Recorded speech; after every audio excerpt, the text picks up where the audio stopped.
नमस्कार दोस्तों, आपका स्वागत है अपने YouTube चैनल PFP में। हर हफ्ते की तरह इस हफ्ते भी best stocks to buy now का वीडियो आपके सामने हाजिर है। इस वीडियो में हम चर्चा करने वाले हैं कौन सा है वो चुनिंदा स्टॉक्स जहां पर इन्वेस्टमेंट के बारे में सोचा जा सकता है। लेकिन उससे पहले अगर आपने चैनल को सब्सक्राइब नहीं किया है तो प्लीज़ सब्सक्राइब कीजिए और रेगुलर अपडेट्स पाने के लिए नोटिफिकेशन बेल को प्रेस कीजिए। साथ ही साथ टेलीग्राम चैनल को भी ज्वाइन कीजिए जिसकी लिंक डिस्क्रिप्शन बॉक्स में दी गई है। जैसे कि आपको पता है, best stocks to buy now के वीडियो में हम फंडामेंटल एनालिसिस नहीं कर पाते हैं और पूरी तरह से टेक्निकल एनालिसिस भी नहीं कर पाते हैं। लेकिन जो भी स्टॉक हम आपको बताते हैं सबके सब फंडामेंटली स्ट्रांग है जिसे अपने पोर्टफोलियो में रखा जा सकता है। और साथ ही साथ अगर आप अपना पोर्टफोलियो हमसे रिव्यू करवाना चाहते हैं तो उसका लिंक भी हमने डिस्क्रिप्शन बॉक्स में दे दिया है। तो सबसे पहला स्टॉक है HDFC लाइफ। फिलहाल हमें लाइफ इंश्योरेंस सेक्टर में और ओवरऑल इंश्योरेंस सेक्टर में ही गिरावट देखने को मिल रही है, लेकिन डरने की जरूरत नहीं है। एज अ अपॉर्चुनिटी लेना है और यहाँ पर इन्वेस्ट करने के बारे में सोचना है। अब देख पाएंगे काफी समय से HDFC लाइफ अपने 200 डेज के मूविंग एवरेज को रिस्पेक्ट कर रहा है और वहां पर सपोर्ट लेने की कोशिश कर रहा है। हालांकि ज्यादा स्ट्रेंथ यहां पर दिखाई नहीं दे रही है, लेकिन काफी समय से कंसोलिडेशन हमें चलता हुआ नजर आता है। तो यहां पर निवेश के बारे में सोचा जा सकता है। अगर आपको स्टॉक कहीं पर भी 540 से करके 560 के आसपास नजर आता है तो वहां पर आप निवेश के बारे में सोच सकते हैं। नेक्स्ट स्टॉक है ICICI प्रूडेंशियल लाइफ इंश्योरेंस। यहां पर भी काफी गिरावट देखने को मिली है, लेकिन 400 का लेवल ऐसे स्ट्रॉन्ग सपोर्ट हमें दिखाई दिया है। पहले भी गिरावट हुई थी तो इसी लेवल के आसपास सपोर्ट लेने के बाद वापस तेजी आई थी और फिर से गिरावट देखने को मिली। मार्केट में जब भयंकर गिरावट देखने को मिली थी तब 400 का लेवल ऐसे सपोर्ट दिखाई दिया था और वापस तेजी देखने को मिली, लेकिन वापस हमें स्टॉक नीचे आता हुआ नजर आता है। तो 400 का लेवल काफी इंपॉर्टेंट लेवल है। अगर ये लेवल टूटता है तो ऑफकोर्स गिरावट देखने को मिल सकती है, लेकिन अच्छे प्राइस पर मिल रहा है जहां पर आप इन्वेस्टमेंट कर सकते हैं। तो यहां पर मेरा मानना है अगर आपको स्टॉक 370 से करके 400 के आसपास नजर आता है तो यहां पर बाइंग के बारे में सोचा जा सकता है। नेक्स्ट स्टॉक भी लाइफ इंश्योरेंस से ही बिलोंग करता है, जो कि है SBI लाइफ इंश्योरेंस। यहां पर भी काफी गिरावट देखने को मिली है पिछले कुछ समय में। 900 के लेवल से ये 800 के भी काफी नीचे आता हुआ नजर आता है। तो यहां पर आप देख पाएंगे कंटिन्यूसली स्टॉक नीचे आ रहा है। तो अगर इसके पहले सपोर्ट के बारे में बात करें तो पहला सपोर्ट इसका बनकर आता है 740 से करके 770 के आसपास का लेवल। यहां पर आप निवेश के बारे में सोच सकते हैं। नेक्स्ट स्टॉक भी इंश्योरेंस सेक्टर का है, लेकिन लाइफ इंश्योरेंस का नहीं है। जनरल इंश्योरेंस में कामकाज करने वाली कंपनी ICICI लोम्बार्ड का है। तो यहां पर अगर बात करें इसके पहले सपोर्ट के बारे में तो आप देख पाएंगे जब काफी गिरावट देखने को मिलती है तो 1200 का level as a strong support इसने दिखाई दिया है और वापस स्टॉक ऊपर जाता हुआ भी नजर आता है। तो अगर आपको स्टॉक 1150 से करके 1200 के आसपास नजर आता है तो वहां पर आप बाइंग के बारे में सोच सकते हैं।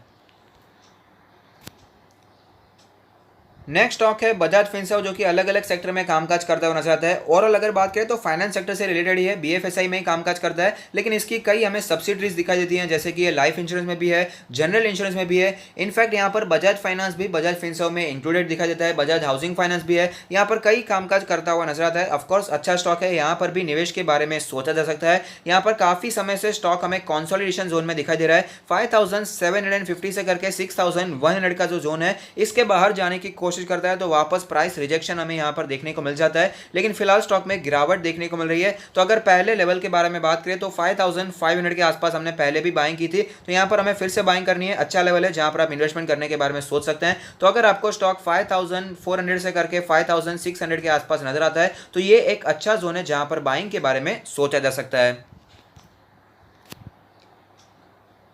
नेक्स्ट स्टॉक है HDFC AMC, जो कि नाम से ही पता चलता है एसेट मैनेजमेंट कंपनी है। इसके रिजल्ट्स भी काफी अच्छे हमें दिखाई दिए थे और अगर बात करें तो बुरे नहीं दिखाई दिए थे। बहुत ही शानदार तो नहीं कहेंगे क्योंकि सिचुएशन इतनी शानदार हमें दिखाई नहीं दे रही है। स्टॉक हमें फिर से नीचे आता हुआ नजर आता है, थोड़ी सी वीकनेस हमें यहाँ पर देखने को मिल रही है। तो अगर आपको स्टॉक 2200 से करके 2300 के आसपास नजर आता है तो यहाँ पर आप बाइंग के बारे में सोच सकते हैं।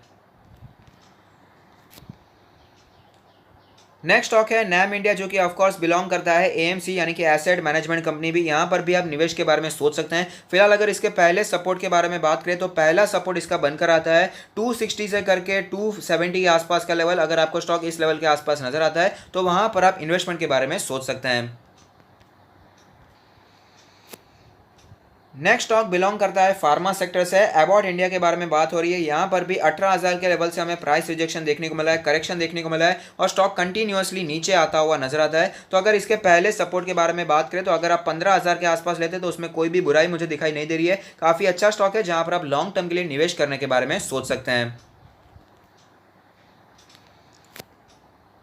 नेक्स्ट स्टॉक है इंफ्रास्ट्रक्चर का undisputed market leader Larsen and Toubro. अभी भी ज़्यादा भागा हुआ स्टॉक नहीं है, हमने तो इसे 850 870 के आसपास भी खरीदा था, फिर ये हमें 940 के आसपास जाता हुआ नजर आ रहा है। भले ही ज़्यादा भागा नहीं है, लेकिन लॉन्ग टर्म के लिए बहुत ही अच्छी अपॉर्चुनिटी है जहाँ पर आप लॉन्ग टर्म के लिए निवेश करने के बारे में सोच सकते हैं। फिलहाल मेरा मानना है ज़्यादा अभी भी भागा हुआ नहीं है। अगर आपको स्टॉक कहीं पर भी 900 से करके 930 के आसपास नजर आता है तो वहाँ पर आप निवेश करने के बारे में सोच सकते हैं। नेक्स्ट स्टॉक है आईटीसी, जहां पर निवेश के बारे में सोचा जा सकता है। आप देख पाएंगे पिछले कुछ समय से हमें कंसोलिडेशन चलता हुआ नजर आ रहा है और यहां पर पिछले कुछ समय से थोड़ी सी स्ट्रेंथ हमें लौटती हुई नजर आती है। मेरा मानना है अगर आप लॉन्ग टर्म के लिए निवेश करना चाहते हैं तो आईटीसी बहुत ही अच्छी चॉइस हो सकती है। यहाँ पर बिजनेस में चेंजेस देखने को मिल रहे हैं, यहाँ पर मैनेजमेंट पूरी कोशिश कर रहा है कि यहाँ पर जो सिगरेट है वहां से रेवेन्यू कम और जो एफएमसीजी बिजनेस है, एग्री बिजनेस है, वहां से ज्यादा प्रॉफिटेबिलिटी बढ़ती हुई नजर आए, तो यहाँ पर आप लॉन्ग टर्म के लिए निवेश कर सकते हैं। करंट मार्केट प्राइस बिल्कुल भी बुरा नहीं है, अगर आप 170 पर भी बाइंग करते हैं तो भी कोई प्रॉब्लम मुझे दिखाई नहीं देती है।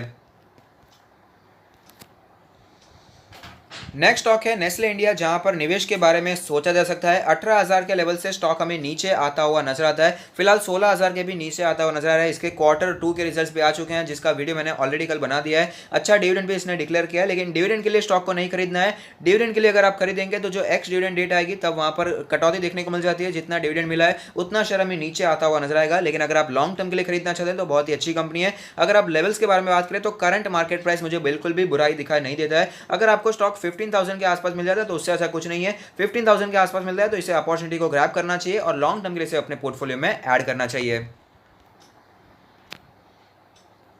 नेक्स्ट स्टॉक है ब्रिटानिया इंडस्ट्रीज। इसके Q2 के जो रिजल्ट्स आए थे वहां पर हमें थोड़ी सी वीकनेस देखने को मिली थी। क्वार्टर परफॉर्मेंस हमें यहां पर गिरता हुआ नजर आया था और हैवी सेलिंग स्टॉक में हमें देखने को मिली, लेकिन जैसे हमने उस वीडियो में भी आपको बताया था कि 3,400 का level as a strong support दिखाई दे सकता है, क्योंकि उसका 200 डेज का मूविंग एवरेज भी इसी लेवल के आसपास बनकर आता है। तो यहाँ पर अभी भी ज्यादा स्टॉक ऊपर नहीं गया है और ऐसा नहीं है, फिर भी स्टॉक हमें नीचे भी मिल सकता है। तो यहाँ पर आप अभी भी बाइंग के बारे में सोच सकते हैं। अपॉर्चुनिटी हाथ में से नहीं गई है, तो अगर आपको स्टॉक अभी भी 3,300 से करके 3,450 के आसपास नजर आता है तो यहां पर आप इन्वेस्टिंग के बारे में सोच सकते हैं।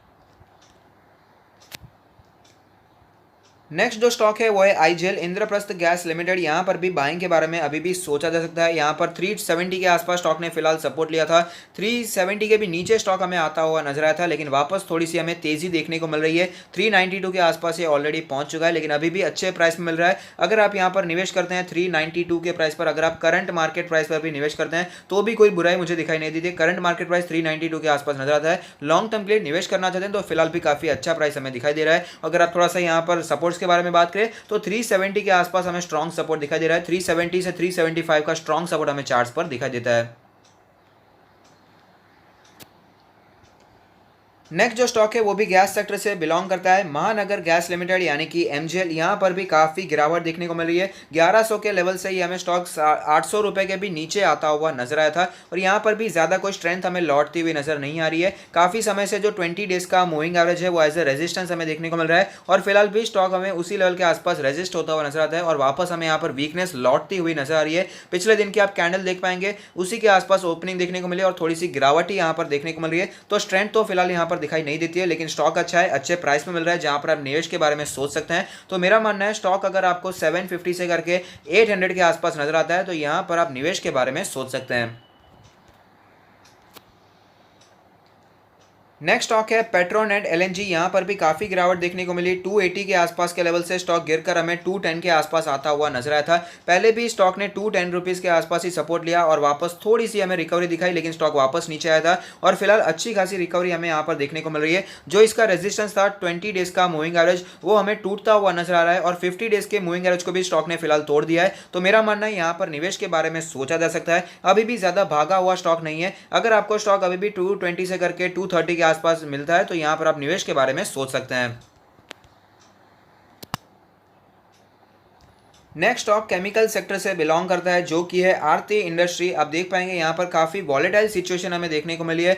जब स्टॉक मार्केट में गिरावट आई थी तब 700 के आसपास सपोर्ट लेने के बाद काफ़ी तेजी दिखाई दी, 1200 का लेवल टच किया, वापस गिरावट आई थी, वापस तेजी देखने को मिली और वापस स्टॉक उसी लेवल पर हमें लौटता हुआ नजर आ रहा है। काफ़ी गिरावट यहाँ पर, काफ़ी वॉलेटाइल सिचुएशन यहाँ पर देखने को मिली है, लेकिन जो 200 डेज का मूविंग एवरेज है उसे स्टॉक रिस्पेक्ट करने की कोशिश करता है। अब देख पाएंगे 200 डेज का मूविंग एवरेज जब टूटा था उसके बाद तुरंत ही रिकवरी देखने को मिली, उसके बाद वापस 200 डेज का मूविंग जैसे स्ट्रॉन्ग सपोर्ट दिखाई दिया था और वापस हमें तेजी भी देखने को मिली थी। तो फिलहाल उसी लेवल के आसपास हमें काफ़ी समय से ये कंसोलिडेट करता हुआ नजर आता है। अब देख पाएंगे 200 डेज का मूविंग एवरेज ये रिस्पेक्ट कर रहा है, और अगर ऊपर के लेवल्स के बारे में बात करें तो ये अपने जो 20 डेज का मूविंग एवरेज है, 100 डेज का मूविंग एवरेज है, उससे एज ए रेजिस्टेंस फेस कर रहा है। तो यहाँ पर काफ़ी समय से ये एक ही जोन में हमें ट्रेड करता हुआ नजर आता है, लेकिन कंसोलिडेशन है, स्टॉक अच्छा है, यहाँ पर निवेश के बारे में सोचा जा सकता है। अगर बात करें इसके पहले सपोर्ट के बारे में तो 960 का सपोर्ट मैंने आपको रेकमेंड किया था, ज़्यादा ऊपर अभी भी नहीं गया है, अपॉर्चुनिटी अभी भी हाथ से नहीं निकली है। अभी भी अगर आपको स्टॉक 960 से करके 970 980 के आसपास, माफ कीजिए 980 के आसपास नजर आता है, तो वहां पर आप निवेश के बारे में सोच सकते हैं। यहाँ पर स्टॉक अच्छा है, अगर आप निवेश करते हैं तो आपको यहाँ पर जनरली जैसे हमने चार्ट में देखा है थोड़ा सा पोजिशनल ट्रेड इसमें किया जा सकता है। जनरली अब में इसमें स्टॉक में गिरावट आती है, वापस रिकवरी देखने को मिल जाती है, तो यहाँ पर 20% के आसपास के रिटर्न इसमें आराम से हमें देखने को मिल जाते हैं। अगर आप लॉन्ग टर्म के लिए निवेश नहीं भी करते हैं तो ये स्टॉक ट्रेडिंग के लिए हम कह सकते हैं, स्विंग ट्रेडिंग या पोजिशनल ट्रेडिंग के लिए भी काफी अच्छा दिखाई देता है। तो अगर आपको ये वीडियो पसंद आता है तो लाइक कीजिए, शेयर कीजिए, कमेंट कीजिए, सब्सक्राइब कीजिए और मुझे मोटिवेट कीजिए। Thank you, stay happy, happy investing.